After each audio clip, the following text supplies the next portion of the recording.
Phil to Ev, October 30th, 1942. Sweetheart mine, I was sorry I had to dash off yesterday and cut your letter short. Today, however, I'll say all the things I intended saying yesterday and more. Your letter of the 28th arrived in the afternoon mail. Need I add that each letter is as sweet as can be, and if you were here, I'd hug you to pieces. When Jack N. said his mother couldn't adapt herself to living in Philly, he meant that she would get lonesome for the children. As it is, she is now staying with Ann. She was with her brother for a short time, because she misses them all so keenly. Furthermore, suppose she became seriously ill. Who would care for her with Jack out each night till ? Jack also says if she wasn't so kosher, it would be simple enough to find a place for her here. But rather than hurt her in any way, he has decided to ask for another raise, have her take an apartment with Lenny in New York and visit them each weekend. That is his latest plan. I'm more than surprised to hear of your good fortune. Every little bit helps. Do you approve of my plan to save specially for train fare? The desire to be with you, see you, feel you, hear you is so strong I feel I shall burst. I adore you, my sweet Phil, and can hardly wait. Everything was mixed up yesterday and nothing went according to routine. We ate dinner very late and barely made the movie. Harry, Jack N., and I drove out to West Philly to pick Goldie up and continued to the Fays from there. We saw Counter-Espionage with Warren William as the lone wolf. It was fast-moving and exciting on the order of Joe Smith American. The stage show included Dolly Dawn, a very good singer, and various acts. All in all, it was very corny. I was miserable throughout the stay at the movies, twisting and turning in my seat. I'm restless, and with the pressure of the baby on my ribs, I can't seem to find a place to put myself.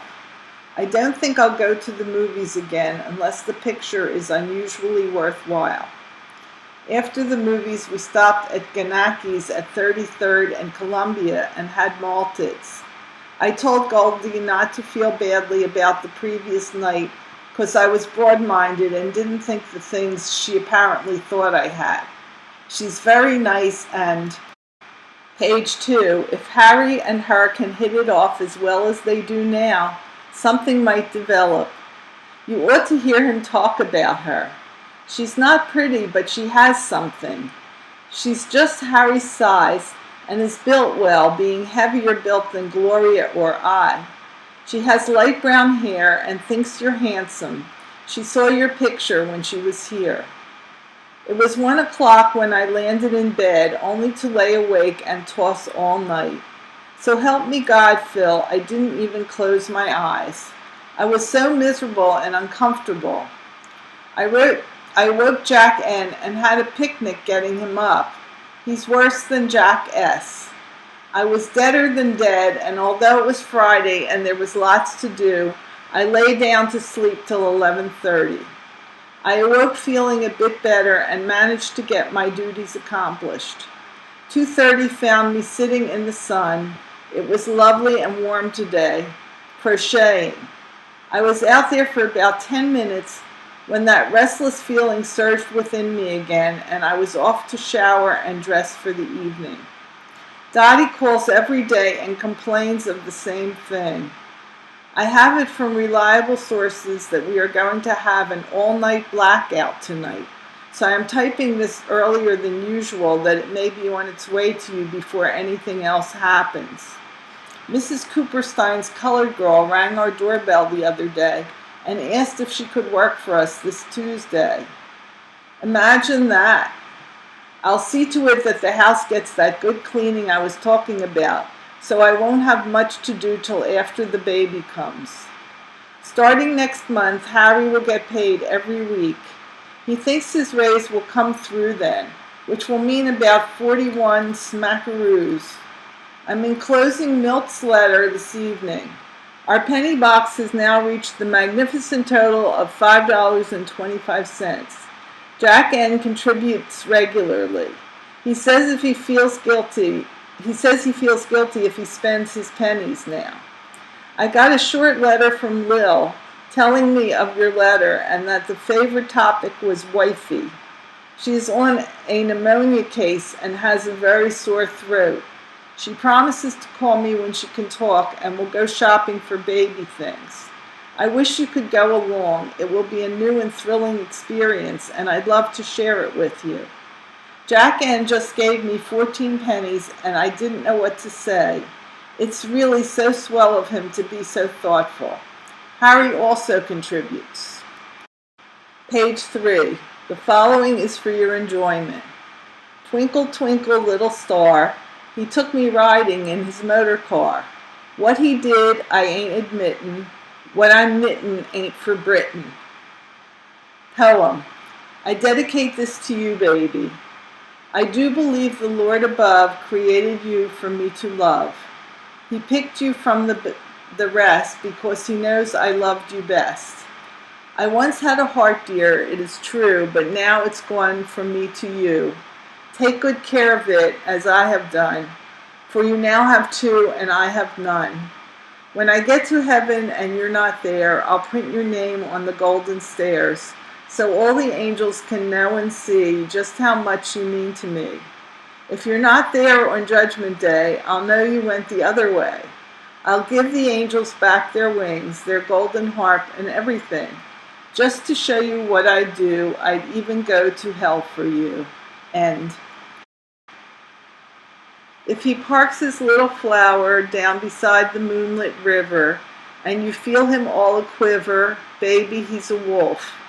If he says you're gorgeous looking, and your dark eyes sent him cooking, but your eyes ain't where he's looking, baby, he's a wolf.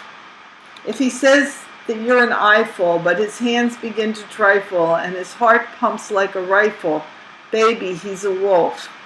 If by chance when you're a-kissin' you can feel his heart a-missin', and you talk but he won't listen, baby, he's a wolf. Page 4. If his arms are strong as sinew, and he stirs the gypsy in you, and you want him close agin you, baby, you're the wolf. End. Corporal Benny taught me wooing in a hurry. We had a week to spare. He taught me the groundwork, the lay-around work, and told me to take it from there. Corporal Benny then advised me not to worry. It would come out all right, but to my way of thinking, it turned out stinking. I didn't know the wrong from the right. People around me are betting, a 1 and a 2 and a 3, any resemblance to Benny is not coincidental with me. Corporal Benny taught me wooing in a hurry, and so I took my joy, but to me it resembles the 9 months tremble. It's a boy. Contributed by Harry and Gloria. Jack and Harry are taking their girlfriends, ? To dinner this evening, and then ? With a supposed all-night blackout, anything can happen. My dad is fine and is getting around more and more. Everyone is fine and sends their best. I've had a little heartburn lately, and Mom says it's a sign that the baby has hair on its head. Well, well. I wonder if it's a blonde. Notice the E. I'm hoping that the baby looks exactly like you, sweet. It's good old Friday, and mischief night in the bargain. I wish you were here, 'cause I feel mischievous. Another long weekend, but I don't mind, 'cause it's bringing you closer to me. Oh, baby, I love you so much. I shall never stop thanking the gods for giving me an angel husband and sweetheart. It's heaven to be your loving wife, Ev. P.S. Sweetheart mine, I'll be with you at 9. I'll write a long letter this weekend, precious. I have to see the doc this weekend, too. E. Philip to Evelyn, Friday, October 30th, 5 p.m. Darling wife, your letters are arriving with great regularity. Every morning at 11:30 I expect a letter. and so far I haven't been disappointed. But I was sorry to hear that you're physically handicapped and can't rest easily. If your leg continues to give you trouble, dear, you'd better get in touch with the doc. Harry and Jack N seem to be having themselves a hell of a good time. I don't blame them one little bit. They may as well have their fun while they may. God knows there isn't much of it in the army. I'm sorry about getting the donor of the cigarettes confused, but I got the impression from one of your letters that it was Mrs. Fromer who sent them. Please convey my thanks to Ruthie and tell her not to send me anything more. I'm sure she needs more than I do. If she must buy gifts for people, tell her to save her pennies because someday she might want to buy her niece something. I have the key to the back door and I'm hoping to return it in person next weekend. I'm sure I can get leave, but I don't know if I'll be allowed to go as far as Philly. I'll let you know what develops in this direction. There isn't much to write about here. The program is drilling and instruction. This page 2, afternoon, it was jiu-jitsu again. Remind me when I see you to show you a few holds. I'd like to know that you can take care of yourself. Generally speaking, the only hardship worthy of the name that I have encountered so far is the sore need I feel for you, baby. If you were only nearby, I wouldn't mind this army life at all. I'm still waiting for Gloria, Lil, Dottie, and the kids to write, but I guess I shouldn't be too critical because there are still a lot of people I have not written to. Eventually I'll get around to all of them.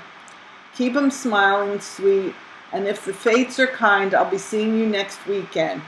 Meanwhile, try to be content, as I am, with the knowledge that somewhere, not too far away, is a certain party who loves you very, very much. Love to all, as always, Phil.